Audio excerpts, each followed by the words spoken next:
Hi, this is Aaron Gardner, RedState's managing editor, and today I am interviewing Bentley Rayburn. Bentley, go ahead and introduce yourself. Give us a little bit of your story. Okay. My name is Bentley Rayburn. I was born in Pasadena, California, and my father had found a mountain home here in Colorado Springs, and I spent every summer of my life in the mountains since I was 2 years old. So I entered the Air Force Academy in June of 1971. And let me pause you for just a minute and ask you a couple questions on this. So you got just under 4 decades of military experience and governmental experience. Right. So I entered as a cadet in 1971, and I retired in April of '06. So the 4 years of the academy doesn't count for your active duty time, but so active duty I was just shy of 31 years. Okay, so just 31 years, and so in that time you had a massive experience that was very broad. You traveled the world, like you said, you worked with the State Department, and you worked at different levels in budgets, going all the way up and down the chain, from the lowest level to the highest level in the military. So how does that affect your decision-making process in a couple different ways? A lot of people talk about national defense and conservatism, but that you can break it down in 2 different sides. There's DoD spending, and then there's national defense. Right. So I'd like you to talk about those 2 things and how your life experience around the world with what you did in the military, how that ends up defining where you stand on policies in DoD spending and national defense. Right. So first, just looking at the at spending. As I watched and as we developed our budgets, we went through a very rigorous process to determine what was the most important thing for the Air Force and for its mission to support the other services in their missions.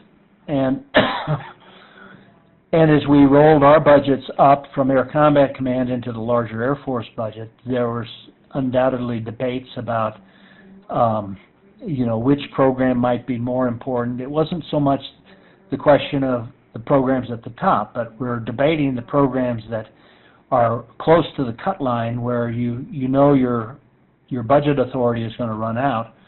There were certainly things that we thought were important that were below that line, but nevertheless we had to come to a decision about what was the most important.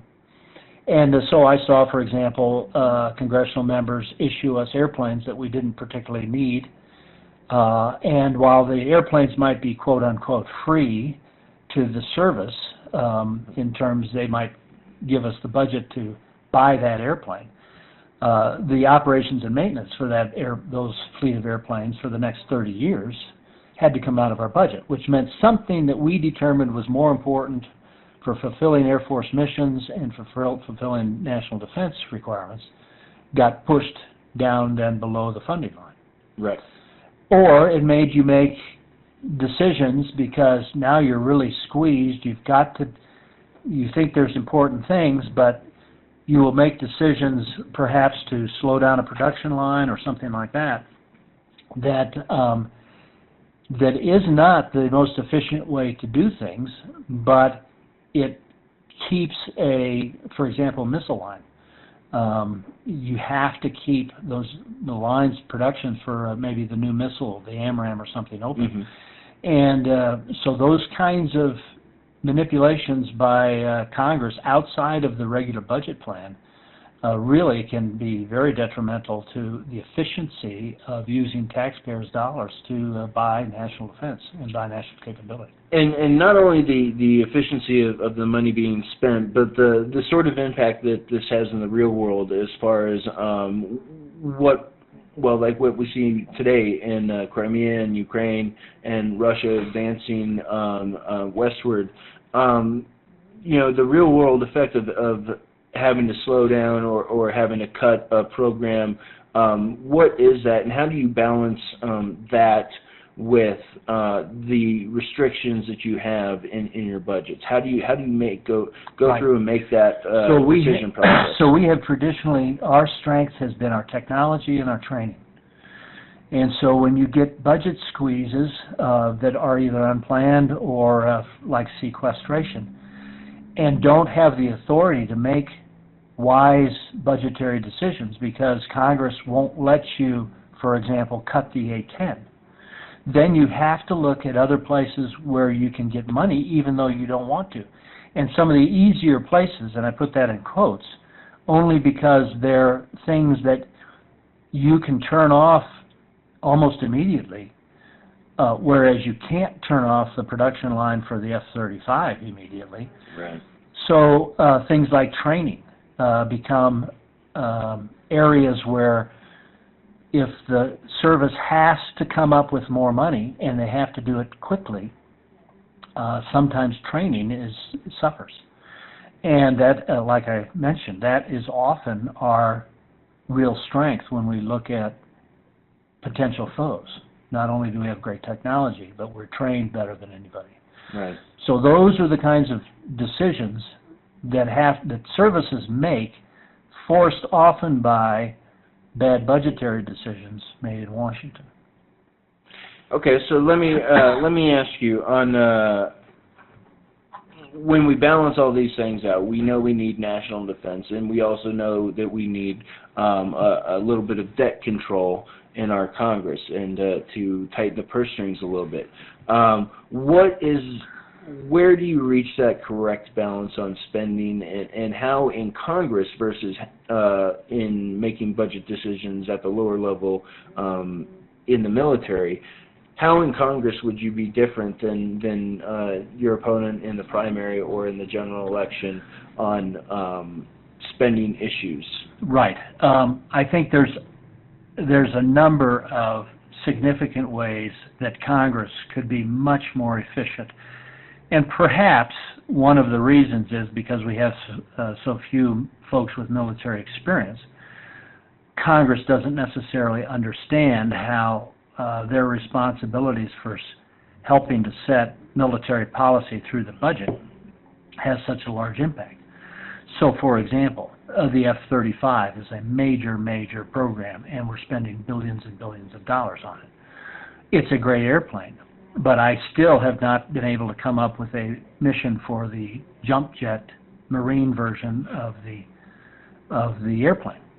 When the Harrier was bought in the set-piece battle of the Central region, when we were facing the Soviets, and we had fixed bases with munitions and fuel stored there, but we knew the airfields would be attacked. Well, a short takeoff and landing airplane made a lot of sense. But in expeditionary operations that we're looking at for many years to come, if you have to bring in your fuel and your weapons, then by definition you don't have a short runway. And so, although the airplanes look a lot alike, because the design was so radically different, it added a tremendous amount of cost to the overall cost of the program. Mm-hmm. Then there are always areas where, particularly in squeezed budget, we need to be thinking about where we can consolidate and have one service do the job and do it well rather than four services do it. It's particularly true in space.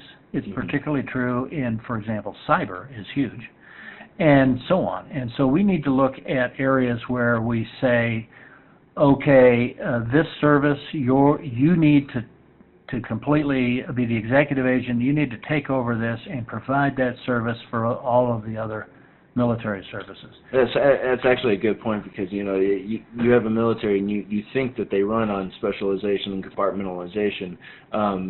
Even I did as a veteran, but in these sort of processes they don't. They throw that all away. So I think you're right. It would be good for. I think the other great example is ballistic and missile defense and air defense in general. In the World War II days, when you're looking at being attacked by a German fighter, it made sense that the Army had their own air defense. But things happen so fast, and ballistic missiles travel across commands, combatant commanders so quickly, you really can't afford to have a lot of different fingers in that pie. Air defense is not now, a core mission. The Army has so many other things on their plate that they need to worry about. We ought to just figure out who is the right belly button for air and missile defense, and then give that mission to that one service rather than keeping it divvied up between all the services. Well, let me ask you, since you bring up missile defense, and this is a big national security question that goes much further when you go into SDI and everything like that.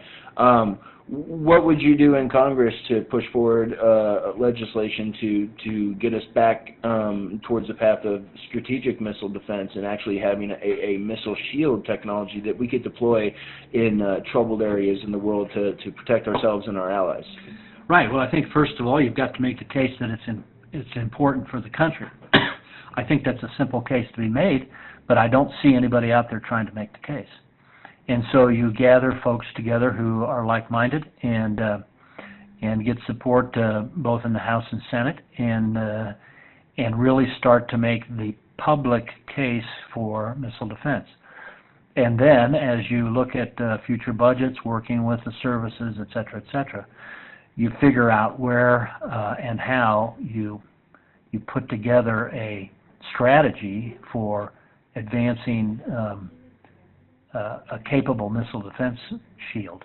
We all, maybe North Korea can't hit us right now, but the way technology is moving, we have to plan for 5 or 10 or 15 years out, and clearly they'll be able to in that time frame. And if we're not doing something now, we're going to really be caught off guard in the future. Well, and also, I just want to ask, do you think moving forward with a strategic missile defense would help address the issues of the disjointed way that we have missile defense systems pushed out throughout different military organizations? Do you think that would allow for a coalition to come together in a joint operation to manage missile defense? Well, I would certainly hope so, and that'd be part of the argument, particularly when you're working on the kind of the inside of the argument with the services, with the various members who have interests because of things that are being done in their districts, et cetera, as well as very importantly, gathering together a coalition of like-minded veterans who really understand the national defense requirements and can look past the needs of their particular district to the needs of the country as a whole. Excellent. Okay, so I want to spend a little bit more time on national defense. We're going to move away from the spending side and more worldview side now. I want to ask you, like we said, you have a very, very long record of experience throughout the world in different places and with different units and military and State Department. You said you worked with them for a little bit. In all of that, with all of that experience behind you, looking forward after the wars in Afghanistan and Iraq and the things that have happened in Syria and Lebanon and Benghazi, and now with Ukraine, what do you see as our greatest strategic threat right now, and what is it going to be in a few years, in your view? It's hard to say, but perhaps our greatest strategic threat is the fact that our president doesn't see a strategic threat out there. And we live in a very dangerous world. We live in a world where you've got, for lack of a better word, a nutcase in North Korea. And that situation is so volatile, you never know what to expect out of that North Korea. Clearly, they're looking at having another nuclear test. They've been developing their capability to deliver nuclear weapons, and whether they do or not, just the threat of their ability to changes the whole, balance. And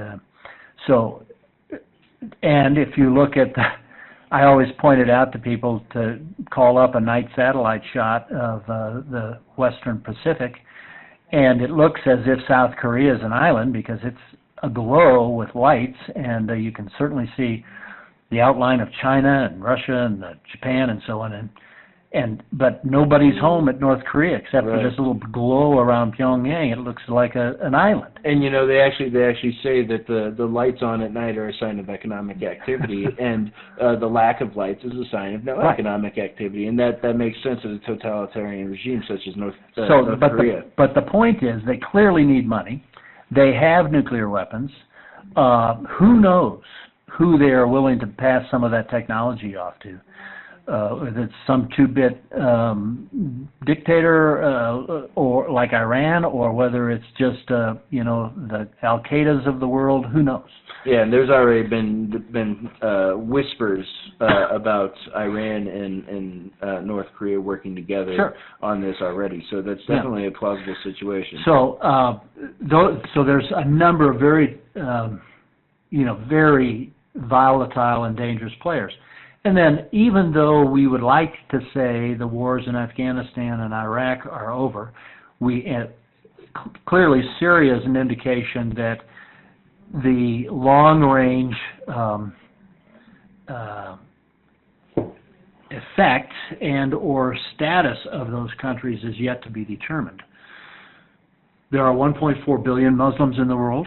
The experts will say anywhere from 7 to 15% of them are truly radicalized. Mm-hmm. If you just take the lowest end of the 7%, we're talking about millions of radicalized Muslims, not all of whom necessarily are going to become bombers in New York City, but clearly they are a threat to us and our interests around the world. And just because the wars in Afghanistan and Iraq have wound down does not mean that we need to take our eye off the ball with regard to Muslim fundamentalism and radicalism around the world. Absolutely. I'm sure you saw this, but this past weekend, Tony Blair was on one of the Sunday shows, and I can't remember which off the top of my head, but he actually spoke about this and how we have to remember and be a mature society and remember that this is a long war, this is an ideological war, this is something that's going to keep springing up again and again and again, and we just need to be willing to address it. So I appreciate you making that same point. And speaking of faiths, I want to kind of transition here a little bit. Of course, your job in the military, it puts you in situations where you were making life and death choices. I assume that your own faith helps inform you in those situations, and I'd like you to speak on that a little bit, and also how that informs other areas and other policy issues that you may be asked to vote on while you're in Congress. Well, absolutely. I mean, probably the most important thing that any of us have is our fundamental belief system, our worldview, and whether we're true to our worldview in all of our decisions and daily activities is always a subject of debate and question, but you would hope to be as genuine to your worldview as possible. And as a believer in Christ and one who believes in the Bible and the teachings of the Bible, that forms my worldview. So that means that life is sacred, it is a gift, and we have the responsibility to protect it. That's why I think, with regard to civil government, that the Constitution, while not divinely inspired in the sense of the pages of the Scripture, comes the closest to accurately reflecting a government that is reflective of biblical principles and a biblical worldview. So that's why I have absolutely no problem swearing an oath to protect and defend the Constitution of the United States. And I would hold that in political office as the standard by which we would gauge or grade any legislation or anything that comes before us as a member of Congress. With regard to my own military experience, we all wrestled with it, not only because sometimes we were going into situations where or preparing for situations where the loss of life, even the loss of your own life, was at issue, and you come to grips with that. But then, as a commander, more importantly, your responsibility when you have to order people into situations where their lives are at risk. And again, you realize that there's a higher cause, and some things are more important than an individual, including your own life, for the good of freedom and liberty and the protection of our country. So I didn't have any particular issues, having worked through all of that in my mind. I didn't have any particular issues with that, except for the fact, that as we deal with our culture in the United States, we see a lot of things that bump up against that worldview, not the least of which is the whole pro-life movement, and the fact that believing that life is sacred and should be protected, our responsibilities to make sure that life isn't taken cheaply. So I would, for example, be absolutely pro-life, and I think working to to overturn Roe v. Wade would be a practical way to express my pro-life feelings and worldview. Okay, and also let's move a little bit into domestic issues and the Constitution and mm-hmm. rights, individuals and states. Mm-hmm. And I know you are a driven from your faith. Once again, you're a big believer in religious liberty. And you recently spoke about religious liberty in a editorial in the Gazette regarding the Air Force Academy. I'd like you to speak a little bit about that incident, but also just the broader aspect of religious liberty being under assault in America currently. Right. Well, I currently chair the Presbyterian Reformed Commission on Chaplains and Military Personnel. The largest denomination is the Presbyterian Church in America, but we partner with a number of smaller Presbyterian and Reformed conservative denominations. We are the organization. We have an executive director who acts as the endorsing agent for all of our chaplains. And for quite many years, more than a decade, we have been anticipating what is now history, the overturn of Don't Ask, Don't Tell, along with some other very important issues, and very concerned about our chaplains being able to preach faithfully from the Scriptures and being able not to be forced into situations where they would have to compromise their own faith stand. Not only our chaplains, but chaplains of any particular faith. Mm-hmm. It's very important that we're protecting everybody's freedom of religion, not just our own. So, for example,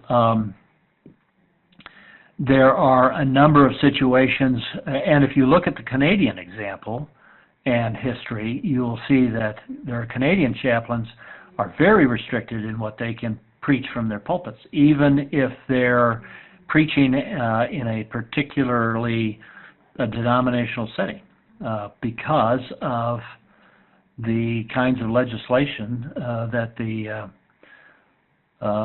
pro-homosexual lobbies have pushed through in Canada. And so, anticipating that there are people here in this country that want to do much of the same thing, we have been vigorously working to ensure that we protected our chaplains so that they could preach faithfully from the Word when they are preaching in a military pulpit.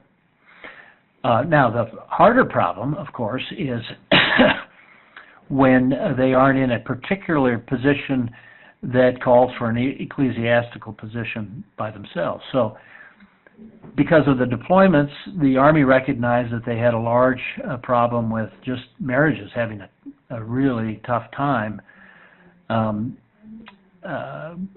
going through all these deployments and coming out on the other end in a solid fashion. And so they created a program called Strong Bonds. And while the chaplains are very involved in it, it isn't particularly a program of the chaplaincy, and so you don't necessarily find the same kind of religious protection. So what we're concerned about is if a homosexual couple, now that they can be allowed to be in the military, was to attend one of these events and wanted to ask one of our chaplains for counseling, what are his protections, to counsel them in accordance with his beliefs and not just the politically correct answer. Mm-hmm. And so we're working hard with a number of organizations in Washington, D.C. particularly to help us make sure that we get the kind of policy and legislation in place so that we protect our chaplains. Okay, and outside of the chaplain service, we see this happening in the private sector as well, with cases such as Hobby Lobby and the cake case here, and the photography case in I believe, Utah. Mm-hmm. So how does, obviously it's a little bit different situation. The government isn't directly involved as it is in the military and with the chaplaincy, but how does your experience port over and actually inform your opinion on the private sector issues that are going on here as well, as far as whether or not a Christian entrepreneur can attach his faith onto his business as well and still have those protections? Well, I think absolutely they can, because your business is an extension of yourself, and so these folks who have their private business and they have very deeply held religious beliefs, there is no reason for the government to step in and force them to do things that go against their religious beliefs. There's not only plenty of options on the marketplace for people to go and take their dollars somewhere else if they don't like a particular business, but as well, it ought to be our right to set up our business as an extension of our own worldview, and let it be known. And as long as we're not discriminatory in the sense of race or things like that, I have absolutely no problem. In fact, would encourage businesses to do that.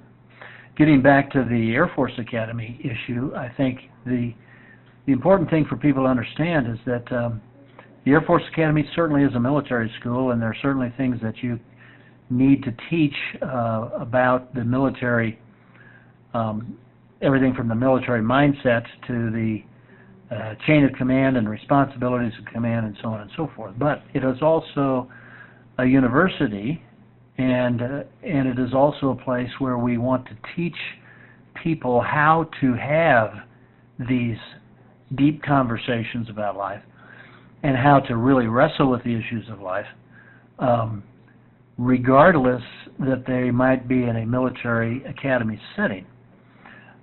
We in the Air Force need to be able to know what we believe about air power and about so many other things, and we need to know how to stand up for what we believe. When you're 18 to 22, like most of the cadets are, you're really wrestling with those kind of deep issues of life. And when you come out and you are faced with what you brought up just earlier about being a commander or putting yourself in life into situations, I would hope you would have thought through all of those things. But if we create an environment where everybody is so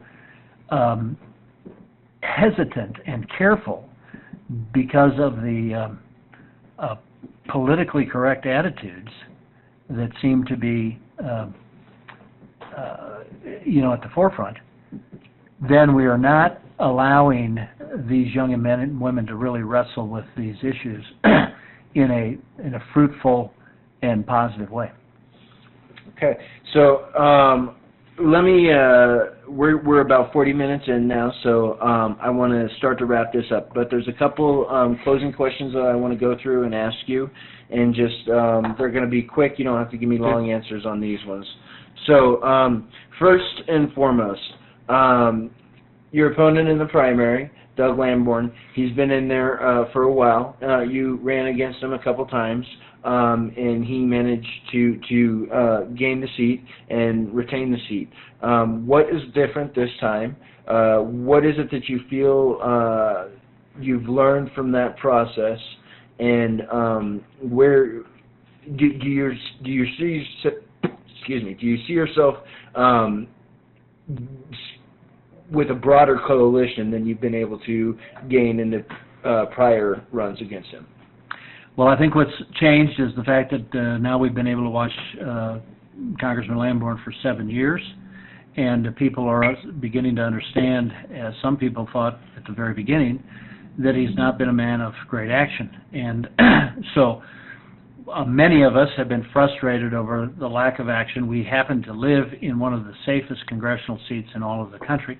It's the opportunity to really use a seat in an aggressive way to push forward a conservative agenda and really step out in leadership from a seat where you don't have to be watching your back because the numbers are so tight with regard to the makeup of your district.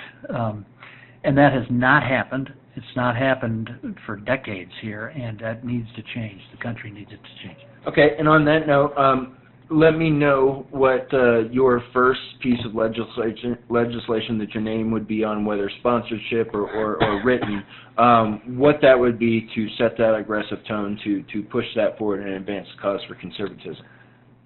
Right. Well, obviously it's going to depend on what's coming up, but anything that advances the freedoms in the Bill of Rights. So whether it's religious liberty or protections to religious liberty in the First Amendment, whether it's protection of our Second Amendment rights and our ability to keep and bear arms and not having those rights infringed, I'd step up right away. I think what people like Senator Cruz and Senator Rand are doing is also very important, because obviously legislation takes time, depending on the makeup of the House and Senate, your ability, and the President and his veto pen, what you're actually going to get done. But obviously you're making a statement, and that's important. But we also need to get out and move public opinion and get out there on what we are calling kind of the battlefield of ideas. Step out on that battlefield and really talk to people in as many different ways, and what you guys are doing at RedState is exactly the kind of thing we need to be replicating all over the country, and try to make cogent arguments about a conservative political philosophy and why that's good for individuals and it's good for the country. Awesome. Well, thank you for being with me. I have one last question, and this is just kind of a question I have to ask. Mm-hmm. What question didn't I ask that I should have asked? Let's see. And you have to answer that question. So, how much money are you going to contribute to my campaign? Oh, that's a good one. But for disclosure purposes, I'm going to not say a word. All right, so my name is Aaron Gardner, Managing Editor of RedState.com, and that was Bentley Rayburn, Congressional District 5 here in Colorado, in a primary against Doug Lamborn, and hoping to go on to the general election.